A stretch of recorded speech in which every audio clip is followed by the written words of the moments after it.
Thank you for downloading the Acunetix Web Vulnerability Scanner.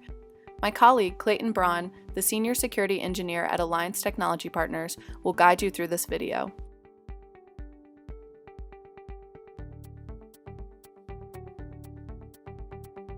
Alliance is an Acunetix expert partner, which means we have highly trained experts on staff to answer any questions you may have about the product or how it's licensed. We offer a complete training program, continuing education, and ongoing scan assistance to help you maximize your investment and accomplish your mission. To help you throughout the evaluation process, we've created some short videos with tips on how to get started with Acunetix. We'll email you some of these videos and hope you find them useful during the evaluation. I'd like to start by walking you through conducting your first scan. But first, we need to go over some important features and warnings. To start, Acunetix Web Vulnerability Scanner, WVS, will be scanning and exercising vulnerabilities against the selected website or application. While Acunetix does not try to purposely delete content from the backend database or truncate tables, it is exercising vulnerabilities, which means it is attacking your website. So I would recommend scanning your test or development sites connected to a test or development databases in the back end. If you will be scanning one of your production applications, you want to be sure you have established an acceptable window to perform your scan and have a proven recovery method should you need to restore. Also, if you have previously installed an older version of Acunetix WVS, you will want to pay careful attention to the uninstall and installation prompts. So for instance, if I were to upgrade in this version 10.5 here, if I had a previous version, it would ask me during the uninstall, do you want to delete the database content? And it is important to know that if you have settings in the database, including additional templates, that you would probably want to retain those, so you wouldn't want those deleted. Also, during the installation portion, it will ask if you want to import your settings.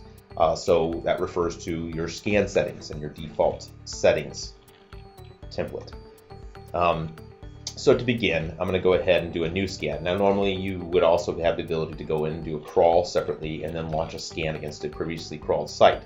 But to get started, we're going to go ahead and kick off a new scan. Now, I'm going to show you the scan wizard here, and the scan wizard is going to go to a specific URL, which I have placed in here under this radio button. But pay close attention after we go through this process here. This is actually access to the scheduler, which we will not go over in this video. But when I click on Next, we see two sections here, Scanning Options. Under Scanning Options, we have Scanning Profile, and we have Scan Settings. Now, normally I would not edit the default settings here. If you make a customization here, then that customization will give you an option at the end of this wizard that will allow you to save that as a new template, and you would name that appropriately. I normally name my scan setting templates based on the name of the site and possibly the date timestamp that I did that scan. That is important because the default settings are something you don't want to maybe change from installation or when you upgrade an installation to change in your future versions. For instance, I can come in here and customize and make changes. Now that's not going to change the current scan setting defaults, although it is based off the default scan settings here. And then at the end of my scan, I will be given that option to save those changes I made here into a new template. The reason I say this, and I will cancel out of here and show you the application settings, is that for started scans, when you come in and say maybe you want to have a limit number of parallel connections. Limit number of parallel connections is set to 20 on my defaults. I think the default here is normally 10.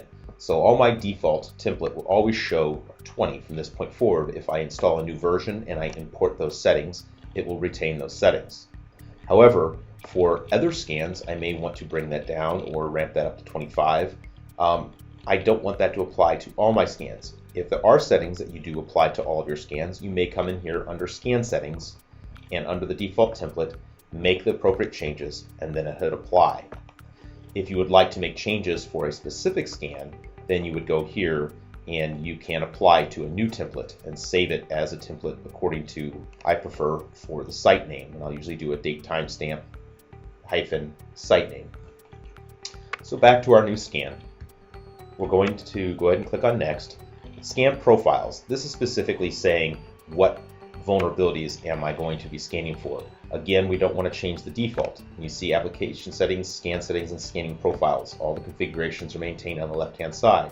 For scanning profiles, this is a list of vulnerabilities that are being scanned for. If you are scanning Cold Fusion sites, then you may have a specific profile for scanning Cold Fusion. You are perfectly fine to select default. It's going to scan for all selected available vulnerabilities that are in the database. Now, if you have edited the default version under Scan Profiles, obviously that changes things. That's why we typically don't make changes to those default templates. We can also go in here and show advanced options, which in this case would allow us to use additional tools, maybe not something you'd be interested in for the start. But we do have an option in here under advanced settings that allow us to see the crawled content after we finish the crawl and before the vulnerability scan continues. I will go ahead and select that option. Here we are getting to the fingerprint portion. It tells us what type of site we're scanning, and Acunetix has also detected this was ASP.NET, and that item is already selected. If you notice that this is incorrect, you are perfectly fine to uncheck all of the options, knowing that it will scan for the different technologies. It's just not optimizing. Going to click on Next here. We can go through our login sequence recorder. That's something maybe we can address in another video. But I do have a login sequence recorded here for testasp.net.vulnweb.com, and I'm going to select that option. And what that will do is automatically log into the site for that number of parallel connections that will be running simultaneously.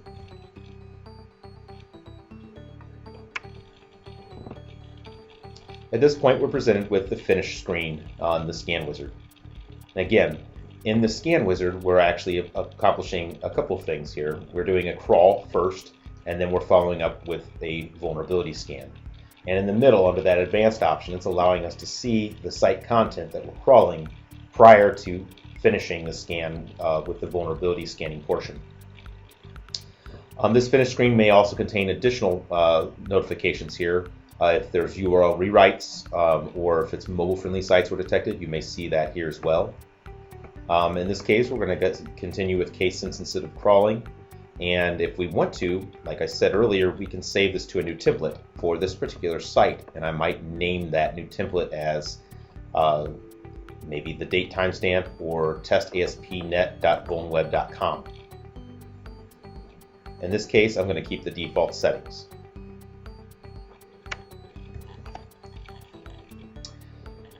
Right away with this, we are doing a quick scan, which means that it's going to supply only one input per variation that it finds, and will allow us to quickly finish the scan. When I start with initial scans, a lot of times I'd like to do a quick scan and use those defaults to get a feel for my site. After which, I may come back, adjust my crawl to see if any content was missed during the crawl, examine the application log or the error log if there's authentication errors in the process, and then go back and tweak my settings under Scan Settings and use that template that I would create if I were going to start from that process. In this case, I did not save to a new template. And as you can see, we're processing through under the application log, and we're presented with a window here saying this was the site content that we found. And that was that checkbox we selected under the advanced options. This allows us to select items that we want scanned. In this case, I want all items scanned. Now, this is also an important thing to note, and I have another video on our site available to go over this process when we're doing partial scans. That when you save this option and you unselect some of these items, the items that you deselected are stored in this site structure. Although you will see the entire site structure, that site structure, if you save it out, will contain the entire site structure, but it'll only have selected items to be scanned. So if you utilize this crawl in the future, it's important to know that you unselected items. Please visit our site and check out the other video about partial scanning, and that will go over that in more detail. I'm going to click OK, and our scan will continue with the vulnerability scanning portion. As the vulnerability scanning portion continues, you will see the web alerts update here, and you will also be able to get an overview on the right hand side that allow you to know the target information.